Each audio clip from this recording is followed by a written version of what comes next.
Hello friends, नमस्कार, जय श्री कृष्णा।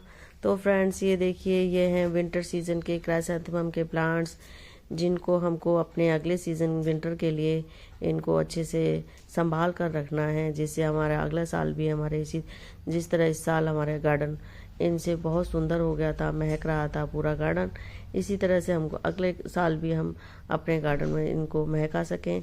अपने प्लांट्स को अच्छे से टेक केयर कैसे करनी है, कैसे इनको संभाल कर रखना है, कौन सा खाद डालना है और पानी का कैसा देना है, कितना देना है और इनको कहाँ रखना है, ये सब मैं आज आपको अपने इस वीडियो में बताऊंगी। और इनको हम कैसे इनको संभाल के अपने अगले सीज़न में भी हम इनके अपने जो गार्डन में अपने जगह दे सकते हैं और अपने गार्डन को बहका सकते हैं। तो चलिए, आज हम इनकी टेक केयर हमको क्या करनी है और कैसे इनको रखना है वो बताऊंगी। तो ये देखिए, कुछ मेरे अच्छे भी हैं, इनमें फूल अभी आ रहे हैं और बाकी कुछ तो बहुत तेज़ धूप पड़ने लग गई है, उसके कारण जल चुके हैं। तो इसके लिए मुझे इनकी आपको केयर बताऊंगी। तो देखिए, और ये देखिए, जो हमारे अब गर्मियाँ आ रही हैं, गर्मियों को मैं हमको अपने जो मॉस रोज़ जो अधिक सबसे ज़्यादा हमारे गार्डन को महकाता है और खूबसूरत बनाता है, इनसे हमारे गार्डन की छटा देखते ही बनती है, बहुत सुंदर लगता है हमारे गार्डन। तो ये है मॉस रोज़, पर्सलेन जिनको बोलते हैं और पोर्चुलिका जिनको बोलते हैं, इनसे हमारा गार्डन बहुत सुंदर बनता है। ये देखिए, सर्दियों में ये डॉर्मेंसी पीरियड में चले जाते हैं, एकदम ऐसे हो जाते हैं जैसे सूख गए हों, मर गए हों, बिल्कुल ख़त्म हो गए हों। लेकिन ये जैसे जैसे इनका सीज़न आता जा रहा है, ये थोड़े थोड़े अपने उगते जा रहे हैं, थोड़ी थोड़ी हरे भरे होते जा रहे हैं। और तो अब सबसे पहले मैं इनकी जो मेरे क्राइसैंथेमम में मैं आज प्रूनिंग करूँगी, हार्ड प्रूनिंग करेंगे इनकी हम। और इनके सारे फूलों को मैं उठाकर इनके फूल सूख गए हैं, इनसे हम इनके नेक्स्ट सीज़न के लिए हम इनको उठाकर रख दें और इनको मिट्टी में डाल देंगे, तो इनमें से प्लांट्स ग्रो हो जाएंगे। तो ये इनके सीड्स हैं, तो आप इनसे भी इनको उगा सकते हैं। वैसे मैं तो इनको कटिंग से ही उगाती हूँ ज़्यादातर। ये कटिंग से अब जुलाई के महीने में आसानी से उग जाते हैं, बहुत अच्छी तरह से, मतलब इनकी कटिंग लग जाती है। जैसे भी आप इनकी छोटी से छोटी भी कटिंग लगाएंगे तो वो बहुत आसानी से लग जाती है। तो इनकी कटिंग आप आसानी से जुलाई अगस्त के महीने में लगा सकते हैं। वैसे तो इनकी कटिंग आप कभी भी लगा दीजिए, लेकिन इस समय तो इनकी कटिंग नहीं लगेगी। इनको इस समय तो हमको इनकी प्रूनिंग करके, हार्ड प्रूनिंग करके इनको रखना होगा एक सेमी शेड एरिया में। ज़्यादा तेज़ धूप, क्योंकि अब तेज़ धूप पड़ेगी तो तेज़ धूप में भी ये सहन नहीं कर पाते हैं, तो इनको सेमी शेड एरिया में हमको रखना होगा, क्योंकि ये विंटर के प्लांट्स हैं। तो मैं इनकी देखिए अभी कटिंग कर रही हूँ कैंची से। मैं इन सब की हार्ड प्रूनिंग कर दूँगी, सारे फूल वगैरह सब काट दूँगी और इनको मैं फेंकूँगी नहीं। इनको सबको मैं अपने इनका मैं फर्टिलाइज़र बना लूँगी। एक जैसे मेरे पास कोई कंटेनर, खाली कंटेनर पड़ा है, तो सबसे पहले मैं नीचे इनको डाल के फिर इनके ऊपर मिट्टी डाल दूँगी। और जो मेरे वेस्ट है कि गार्डन वेस्ट और किचन वेस्ट डाल के ऊपर हम इनके ऊपर एक प्लांट उगा सकते हैं। तो ये भी आप एक तरीके से, इस तरीके से भी कर सकते हैं, अपने प्लांट्स के अपने जो उसको भर सकते हैं। और दूसरा तरीका ये इनकी सबसे पहले इनके फिर हम गुड़ाई कर देंगे।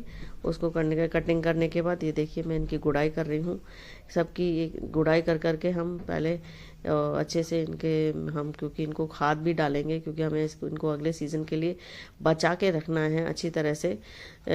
तो अगर आपको अपने प्लांट्स अगले सीज़न के लिए भी चाहिए तो इनकी हमको थोड़ी केयर करनी पड़ेगी, तभी ये हमारे अगले सीज़न में हमारे साथ देंगे, नहीं तो ये भी सूख जाएंगे और ख़राब हो जाएंगे। तो इनको हम पहले इनकी हार्ड प्रूनिंग करके, फिर इनको हम गुड़ाई करके, फिर हम इनमें कंपोस्ट डालेंगे। तो पहले सबकी सबकी आप हार्ड प्रूनिंग कर लीजिए अच्छी से, और फिर इनको थोड़ा सा इनका गुड़ाई कर लीजिए, और फिर इनमें थोड़ा सा हम डालेंगे वर्मी कंपोस्ट। तो मैं इनमें वर्मी कंपोस्ट डालूँगी। अगर आपके पास वर्मी कंपोस्ट नहीं है तो आप गोबर की खाद भी डाल सकते हैं, वो भी बहुत अच्छी रहती है प्लांट्स के लिए। तो मेरे पास वर्मी कंपोस्ट है, तो मैं वर्मी कंपोस्ट डालूंगी। ये देखिए मेरे पास एक थैली में वर्मी कंपोस्ट है, तो इसमें सब में मैं मुट्ठी भर भर के सब में डाल दूंगी, जिससे ये हमारे अगले सीज़न के लिए बचे रहें और हम इनके फूलों का लुत्फ़ उठा सकें अगले सीज़न में भी।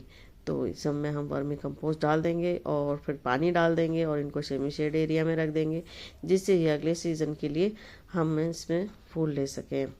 तो देखिए मैंने सब मैं वर्मी कंपोस्ट में डाल रही हूँ और ये सब मैं डाल चुकी हूँ वर्मी कंपोस्ट, और इनको मैं सेमी शेड एरिया में रख दूँगी।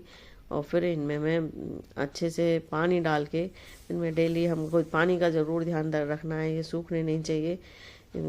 पानी हमको इनकी मिट्टी चेक कर लेना है, फिर डालते रहना है।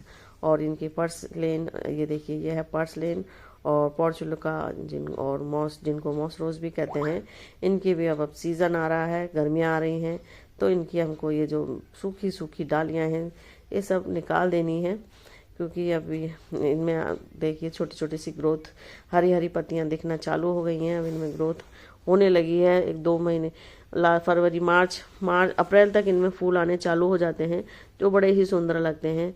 अभी देखिए मेरे गमले काफ़ी पुराने हो गए हैं, कुछ गमले तो मेरे टूट गए सारे सर्दियों में, और सर्दी बारिश और गर्मी के कारण। तो मैं अभी इनकी कटिंग करके रख रही हूँ, सबकी हार्ड प्रूनिंग कर रही हूँ सबकी, क्योंकि अब इनमें हो रही है ग्रोथ, और इनमें जैसे जैसे डंडियाँ बढ़ेंगी मैं इनकी कटिंग और गमलों में लगाती जाऊँगी। तो इनकी कटिंग गमलों में आप लगा लीजिए, क्योंकि अब आपका जो ये पर्सलेन और ये पोर्चुलिका और मॉस रोज़ हैं ये बहुत अच्छे लगते हैं। आप इनको हैंगिंग बास्केट में, बोतल में, हैंगिंग बोतल में, टावर में, किसी में भी लगाइए, बहुत सुंदर लगते हैं ये। तो इनकी आप थोड़ा केयर करना चालू कर दीजिए, तो ये आपको अच्छे भर भर के फूल देंगे पूरी गर्मियाँ, जो बहुत अच्छा लगता है जिनसे हमारा गार्डन। तो देखिए मैं इनकी हार्ड प्रूनिंग कर रही हूँ सबकी, और मेरे सारे ज़्यादातर मैंने जिनमें लगाए थे वो टूट गए हैं, तो मैं कुछ इनके लिए गमले लाऊंगी।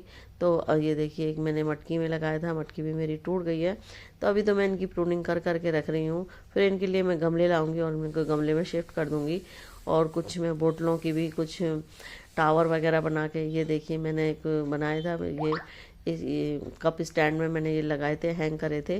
तो इन सब का मैं अच्छे से हार्ड प्रूनिंग करके, और मैं इनको वापस, ये इनमें कुछ वीड्स उगाई हैं उनको भी आप निकाल दीजिए, नहीं तो ये उनको अच्छे से नहीं उगने देते हैं, फूल नहीं आ पाएंगे। तो वीड्स अगर आपके में पूरी गर्मी सर्दी भर उगाई हैं तो उनको हटा दीजिए।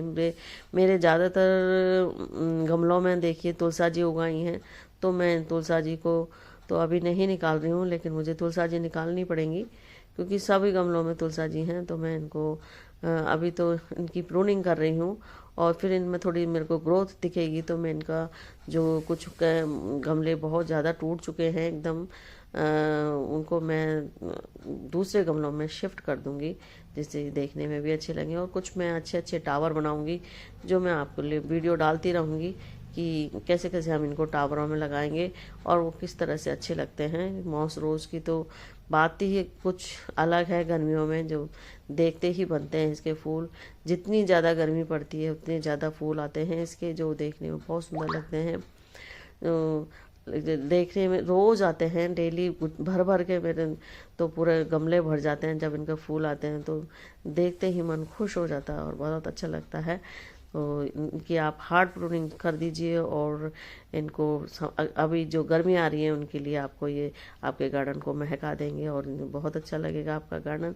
तो thank you so much friends. अगर आपको मेरी थोड़ी सी भी जानकारी अच्छी लगी है तो प्लीज़ मेरे चैनल को लाइक कीजिए, सब्सक्राइब करिए और कमेंट करके ज़रूर बताइए कि आपको मेरे वीडियोस